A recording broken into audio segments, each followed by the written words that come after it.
Hello दोस्तों, नमस्कार। स्वागत है आपका इस वीडियो के अंदर।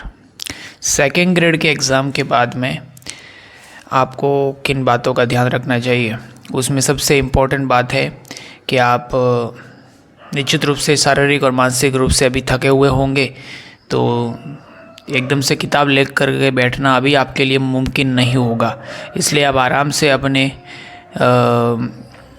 थोड़ा सा 2-3 दिन तक आराम करें, कोई किताब वगैरह नहीं पढ़े।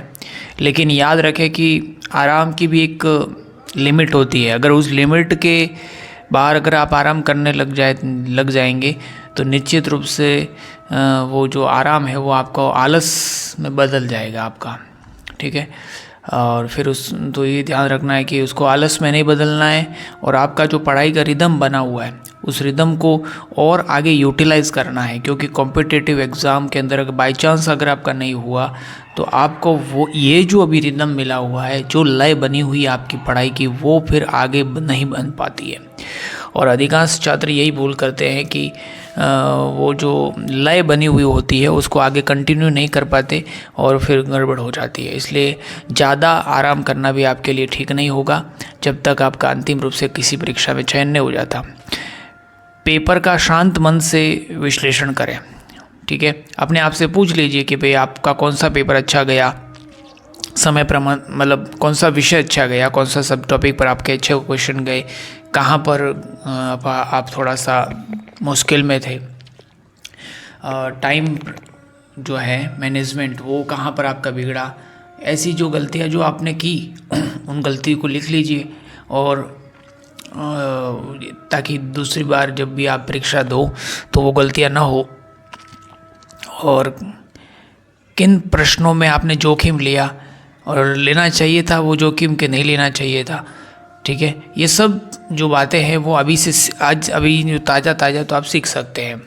ठीक है, और ये भी ध्यान रखिए कि अगर आपका पेपर बिल्कुल ख़राब चला गया है तो उससे मतलब हताश होने की ज़रूरत नहीं है, क्योंकि आपको और भी अवसर मिलेंगे। राजस्थान के अंदर आने वाले 1-2 सालों के अंदर बम्पर भर्तियाँ शिक्षा विभाग में आने ही वाली है, इसलिए आप डिमोरलाइज ना हो। ठीक है, आगे ध्यान रखें, अपना लक्ष्य, अगला लक्ष्य बिल्कुल तैयार करके रखें। प्रतियोगी जीवन में सबसे नुकसान तब होता है जब छात्र केवल परिणाम का इंतज़ार करता है। यदि आपके ने अगले 2-3 माह का कोई लक्ष्य नहीं बनाया है, महीने का लक्ष्य नहीं बनाया है, तो आपका मन धीरे धीरे जो आपने जो अनुशासन मन के ऊपर प्राप्त किया है वो खो देगा।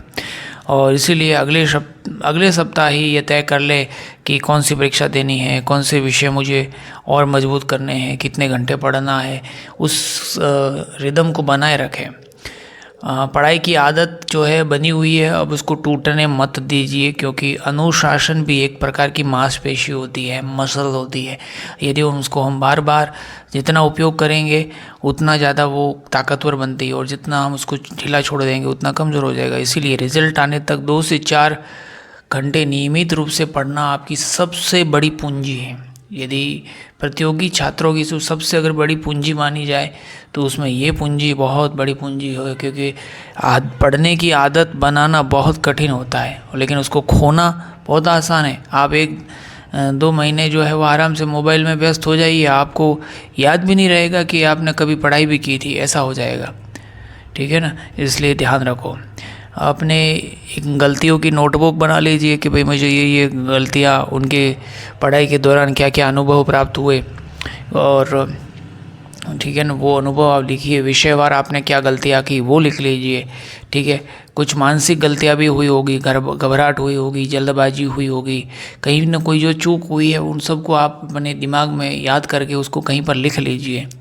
ठीक है, और इस अभी जो आपको टाइम मिल रहा है उस दौरान आपको भरपूर जो नींद करना चाहे उस नींद का थोड़ा दायरा आप बढ़ा सकते हैं, लेकिन पढ़ाई को बिल्कुल बंद नहीं करना चाहिए। 2-3 दिन 7 दिन तक तो आप थोड़ा आराम करेंगे और पढ़ाई नहीं भी करेंगे तो चलेगा, लेकिन उसको आलस्य में बदलने में देर नहीं लगती। इसलिए आप उसको कंटिन्यू रखना है, और स्वास्थ्य पर भी ध्यान देना है, पर्याप्त नींद लेनी है, भोजन, व्यायाम ये सब करते रहें। ठीक है, और परिचित दोस्तों के साथ में भी थोड़ा समय बिताएं, ताकि अगर आपसे कुछ गलतियां हुई होगी या थोड़ा बहुत स्ट्रेस वगैरह आया होगा तो वो भी थोड़ा हल्का हो जाएगा। माता पिता, भाई बहनों से, मित्रों से, रिश्तेदारों से थोड़ा सा टाइम स्पेंड कीजिए उनसे, ठीक है। इससे थोड़ा तनाव कम होगा और आपका थोड़ा जो है वो मानसिक हल्कापन भी आएगा। लेकिन ये सब मनोरंजन के लिए होना चाहिए, ऐसा नहीं कि आप उसी में खो जाए वापस, ये फिर लापरवाही में आ जाएगा। आप अपने थोड़ा सा वो तनाव हल्का कम करने के लिए आप जो है वो ऐसा करेंगे, लेकिन एकदम से लापरवाही से अपने उन्हीं मित्रों के साथ फिर आपस उसमें ही लिप्त हो गए, उसमें ही घुस गए, तो फिर वो आपके लिए ठीक नहीं होगा।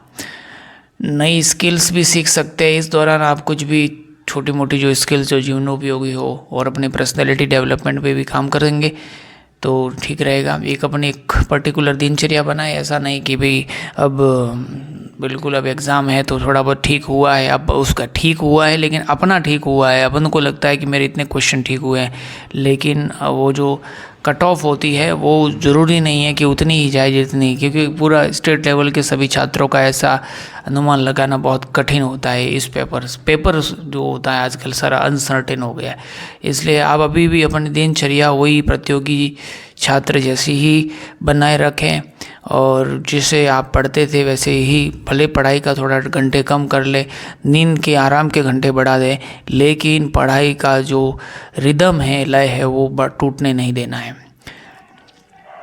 और ख़ुद पर विश्वास रखें कि ये जो परीक्षा है अगर मान लीजिए ठीक नहीं हुई है तो जीवन का कोई अंतिम परीक्षा नहीं है। पेपर अच्छा गया तो आपको विनम्र रहना चाहिए कि भाई ठीक है सिलेक्शन हो जाएगा। यदि उम्मीद के अनुसार नहीं गया है तो इतना निराश होने की भी ज़रूरत नहीं है, क्योंकि इतिहास में अपन को ऐसे अनेक लोग मिलते हैं जो कि असफल हुए, परीक्षाएं दी, असफल हुए, और बार बार परीक्षा दे करके वो एक दिन सफल भी हुए। और हमारे सामने आसपास में ऐसे अनेक लोगों के उदाहरण मिलते हैं जो बिल्कुल हताश हो चुके थे, कई परीक्षाएं दी थी, अलग अलग फील्ड की परीक्षाएं दी थी और नहीं हुआ था, लेकिन फिर अंत में उन्होंने उस चीज़ को प्राप्त कर लिया। तो आपके लिए तो ऐसा तो नहीं है कि भाई भर्तियाँ नहीं आने वाली है, आने वाले 1-2 सालों के अंदर राजस्थान के अंदर तो बहुत भर्ती आने वाली है। इसलिए पेपर अगर ख़राब हो गया तो कोई बात नहीं, ये जो पढ़ाई आपने की है उसको ऊपर और आगे पढ़ाई करना जारी रखें, पढ़ाई को छोड़ना नहीं चाहिए। साथ साथ में बार बार आप आंसर की कट ऑफ ये देखना बंद कीजिए, ज़्यादा नहीं देखना आंसर की कट ऑफ, ये बार बार देखेंगे तो आपका वो ठीक है, एक बार देख लिया, देखना चाहिए, लेकिन इतना भी नहीं कि फिर वो उसी में पड़े रहें आप लोग।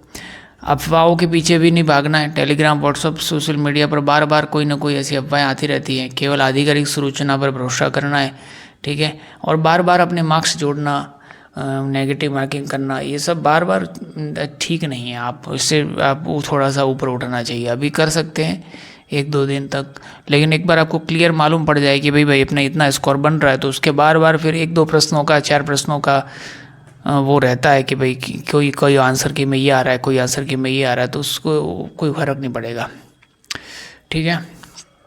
और ये बिल्कुल भी मत रखना कि रिज़ल्ट के बाद मैं पढ़ूँगा, ये सबसे बड़ी प्रॉब्लम है।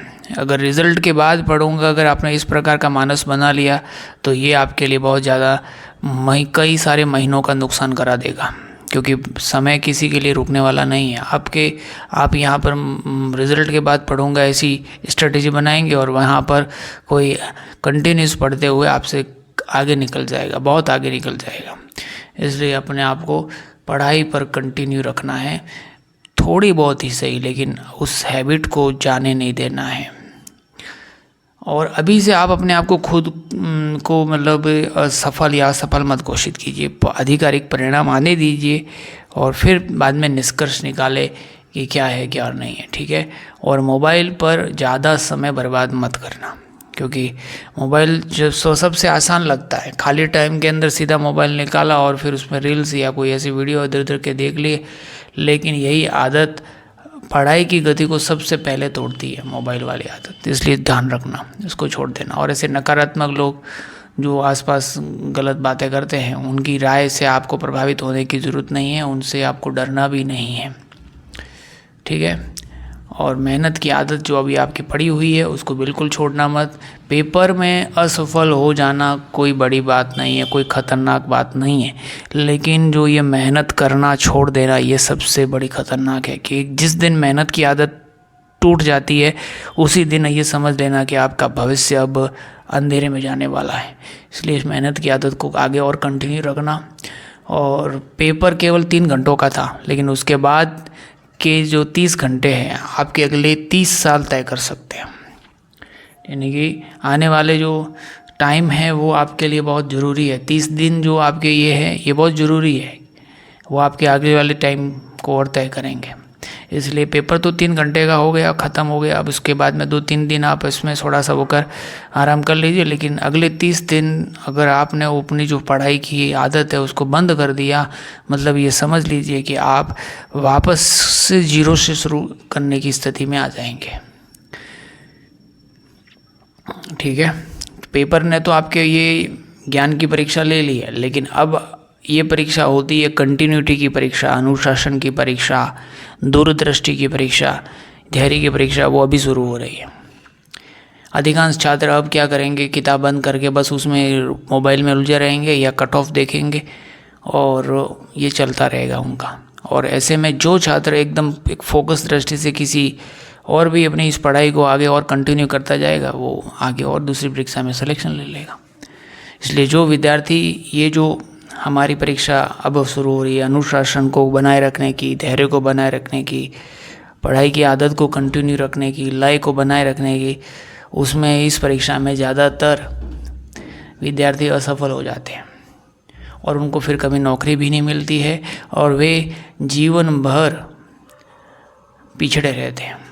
इसलिए अगर आपको आगे बढ़ना है तो पढ़ने के लिए ये जो पढ़ाई की आदत है उसको और ज़्यादा विकसित करने की ज़रूरत है और ज़्यादा कंटिन्यू करने की ज़रूरत है। मैं आप सभी के उज्जवल भविष्य की कामना करता हूँ कि आप सभी का चयन हो जाए 2nd ग्रेड एग्ज़ाम के अंदर। I wish you all the best. और मेरे द्वारा बताई हुई इन बातों का आप ध्यान रखना। पढ़ाई की किसी भी रूप में अब जो पढ़ाई की जो लय बनी हुई है, एक रिदम बना हुआ है, इसको छोड़ना मत। यही जो अभी पढ़ाई की हैबिट है वो आपको इस परीक्षा से और भी अनेक परीक्षाओं के चयन तक पहुंचाने की क्षमता रखती है।